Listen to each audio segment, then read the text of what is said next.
Go ahead and start off by expressing my condolences to the McCaskey family. Only being there for 5 weeks and Miss Virginia passing like she did. You talk about a powerful experience for your young coach like myself. Just to see the level of support, respect, love come from the community and her family was overwhelming. So want to start off with that. Listen, the last 5 weeks have gone outstanding. Putting the staff together, that was priority number one. Feel really strongly about the quality of people that we brought in. Character, integrity, those were the first things we were looking for. And then great teachers, great work ethic, demanding on and off the field. I think we checked those boxes with all the coaches that we brought on board. And then as we've gotten going with the roster, evals of our current guys, the free agents coming up, as well as getting into the draft prospects here. It's been a great process. I can't speak highly enough about Ryan Poles and his staff. I've been able to sit in some of their draft evals so far, and to see how well that machine's clicking, it's just rolling on along. It's very impressive to see, and so looking forward to seeing that grow as we go through the springtime.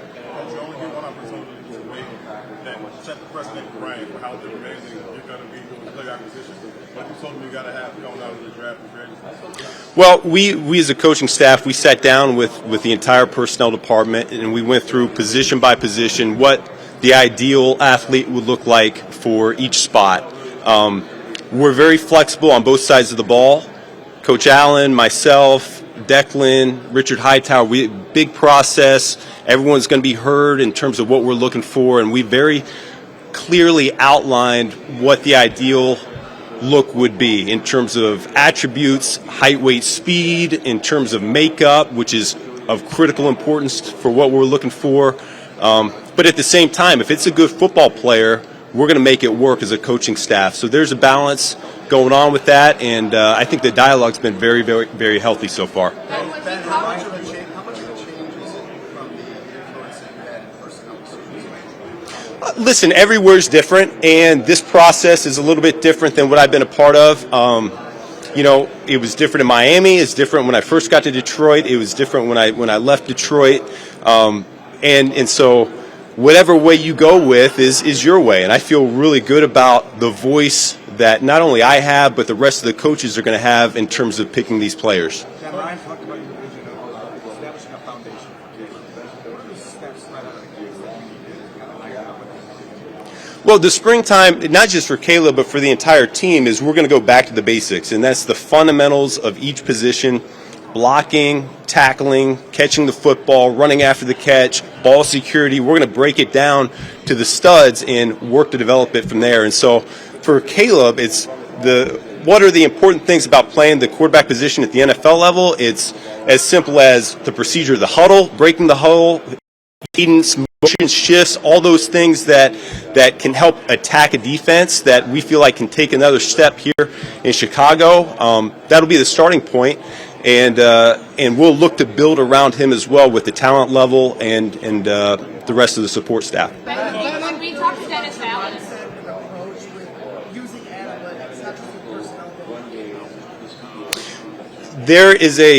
there's a very healthy respect from me to the analytic community. I think that probably comes from my background. I can't really help it, but I do have the computer science and math background, and so I do like to use that as a tool when making some decisions, not just in-game management, but also big picture view of how we want to build the roster and what we want to do offensively or defensively to attack the opposition. we talked to Dennis Allen a couple of weeks ago, and just talked about the importance of adding to a pass rush.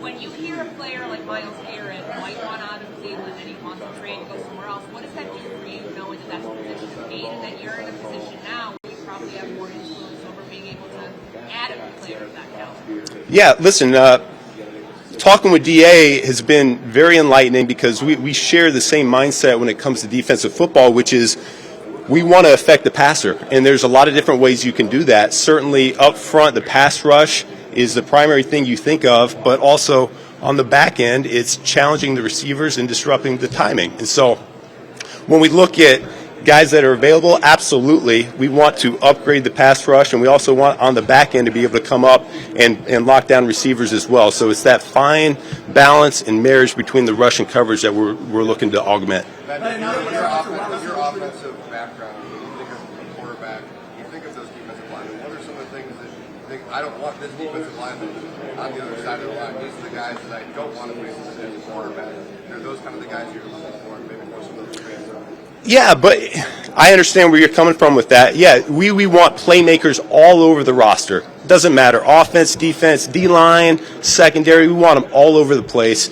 And, as an offensive guy, I look on at defensive players, and if it's an issue for me to game plan against, then absolutely, we'd love to have them on our roster as a defensive player to go after our opponents. But it's not always that easy, and it really, at the end of the day, it comes down to 11 guys doing their job. If you don't have that star power, that's okay. You can still be an effective unit. And so, we want as many playmakers and stars as we possibly can, but at the same time, we know that complementary football wins in this league. We know that 11 guys playing as one also wins in this league. But now they have a chance to look at Neil Williams being a little bit more in depth. What are the things that excite you the most as you start to build the offense around him? Listen, super talented. I think Declan mentioned it when he got interviewed a few weeks ago. The out of structure, the off schedule, the creation, that's what stands out the most, because that's really the way that this league's going right now, it seems like. As much as you want to make it pure progression 1 to 2 to 3, there's just too much variety. The pass rush is coming down, and to have an athlete like Caleb extend the play and potentially find an explosive down the field, that's what gets me going a little bit. I get excited thinking about that because I haven't really been around that since I've been in the league. But I've been on the other side, and I've experienced it, and it's demoralizing when you're on the other side and you're watching that happen to your defense. So that point, your offense was predicated on a lot of run game and play action. And the statistics don't necessarily show that you need to be a good run game to be a good play action team. I'm just curious about your philosophy in that regard. Yeah, there is a marriage between the two, there's no doubt, but I would agree with what you just said. You don't necessarily have to be a great running team to get reaction in the play action game. I think it all starts with what your line up front can do, what your backs do well, and you take it from there. And listen, what's so beautiful about the coaching staff that we put together is I didn't hire a bunch of my friends. I went outside of my circle on purpose because I wanted to collect a different mix of experience, of energy, ideas, and we're all going to make it come together, and it's going to be the Chicago Bears going forward. And so it can look a number of different ways. Eric Bieniemy's got a lot of experience in the gun run game and what they did in Kansas City, obviously, and Declan has a lot of success from the Sean Payton tree, and Press Taylor has a lot of success from the Chip Kelly all the way on. And so we've got a lot of library, if you will, to draw from, and we'll see it all come together once we get our hands on these guys. What did you see in DeAndre Swift's season, his first season with the Bears? And I know you have some history with him.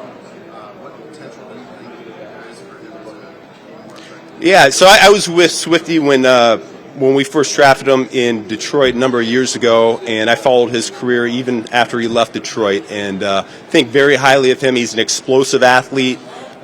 There's a number of things that he can do both in the running game and the passing game. I do think he can help ignite an offense because he's got that playmaking ability. So it'll be fun to start to work together again here this springtime with him. You got a ton of wide receiver group in Detroit, and you know how we go to Chicago. How important was it to bring somebody like Antoine Randall over to Chicago?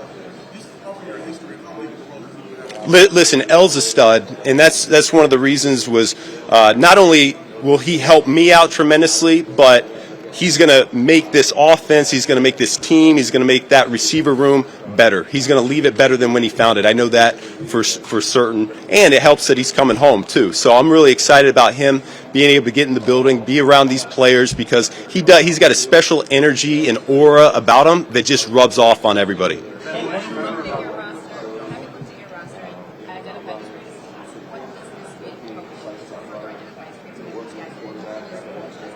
Yeah, so I think Ryan talked about it this morning a little bit. We feel really good about free agency and the draft and how the supply matches up with our demand. And so it's we've been able to dive into the film over the last few weeks, but now we can verify the personality, the football intelligence, and all those types of things that you wouldn't normally have known just by watching the tape. So it's just the next step in the process right now, and we're just cooking on along.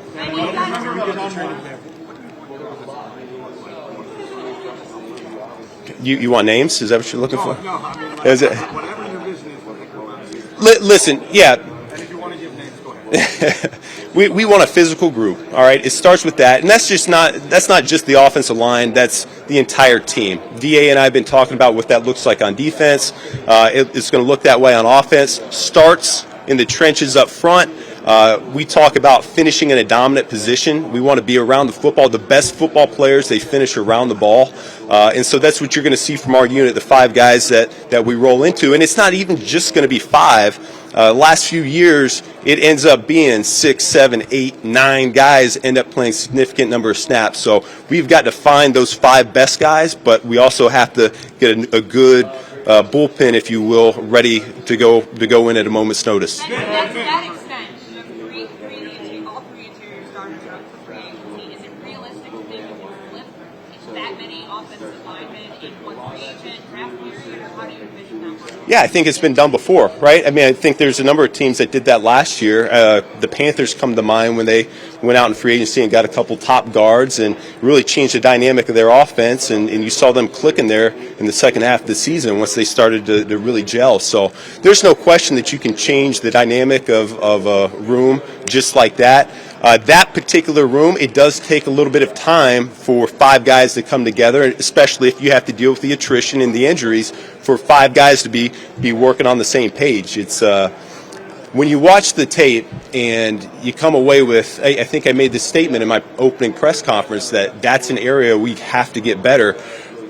That doesn't necessarily mean we need 5 new starters, because all it takes is one individual to blow up a play. And so we're just identifying where we can get a little bit better, and we're going to continue to raise that floor, and we'll find the right mix of 5 to 8, 9, 10 guys. Two more. Have the plays better, but also clock management. Obviously, you saw that on Thanksgiving. So how are you working with the quarterback and your staff to make sure that players don't have the same kind of clock management issues that they had? Well, I'm not working with the quarterback right now, but I will be soon enough. So we already have a plan in place in terms of Harry Freed was already on staff. He's someone I've got a relationship with from going back to Miami. I think very highly of him, and I'm really looking forward to sitting down. We've already started this process. We call it the Breakfast Club. He and I go 30 minutes every day right now, and he's just taking, I said, teach me like I'm a rookie quarterback from the start to the finish. And so we're about halfway through his program right now. And so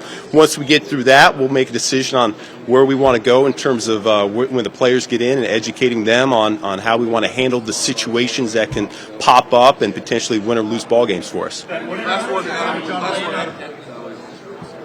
Declan, so great story about him. I ended up calling John Morton, who took the OC job at Detroit. He'd worked with Declan the last couple of years, and I asked him, I said, hey, how's Declan doing? Is he ready to be a coordinator? He said, Ben, listen, he's another Ben Johnson, which I think that's a good thing.